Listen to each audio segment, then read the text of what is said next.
The spreading of the label 4.0 needs to be understood in its historical derivation, that is to say, why 4.0 and what are the 1, 2 and 3.0.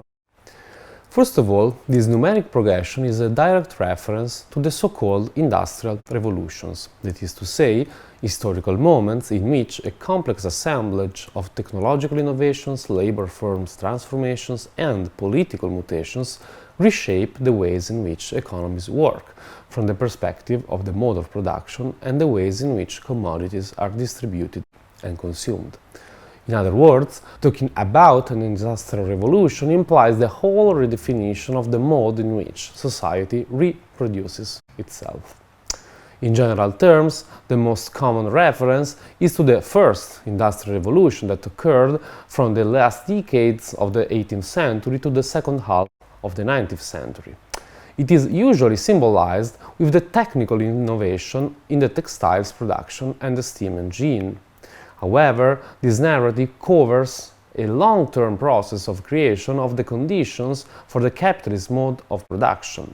This means a whole set of processes, from the formation of the world system and the world market and historical events like imperialism and colonialism, to the so-called original accumulation, the enclosure of common properties and the subsequent massive exodus to cities all around Europe, and the shaping of new social classes.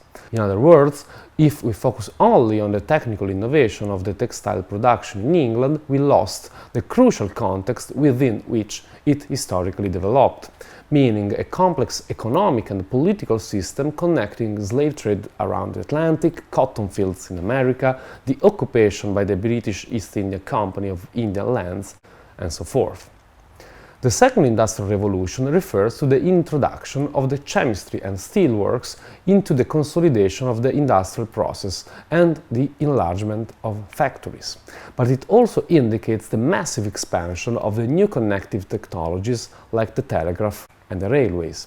But again, such technological innovations are only the epitome of a vortex of social and political economy mutations, such as the emergence of the nation-state, the independence of the United States of America, the insurrections of 1848, and so on. This period is also framed as the first globalization. The amount of global exchanges from 1875 to the First World War has been superior than what happened in the next decades. Only with the beginning of the Third Revolution that mass of exchanges was regained. Finally, between and immediately after the two world wars, the factory system became crucial, thanks to the innovations propelled by Ford and the scientific organization of the labor force, the so-called Taylorism. The third industrial revolution is usually narrated in terms of the application of electronics, telecommunications and information technology to economic production.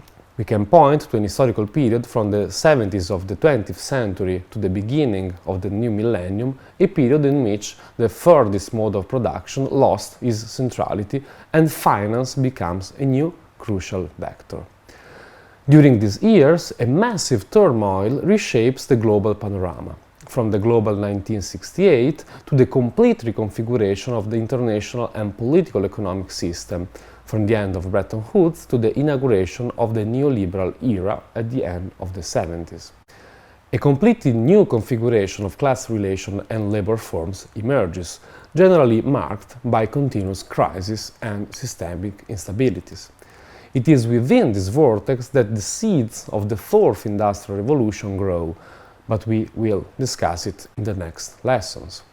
To conclude, it is necessary to emphasize that this historical trajectory has not to be interpreted as a linear progression. Moreover, each historical step has always been contested. It is important to keep in mind that the narrative about the 4.0 is a managerial and state-driven one, and the history that it narrates is an interpretation that can be criticized, as we will see in other lessons in this course. However, you have now some tips to understand why 4.0 and where the current transformation comes from.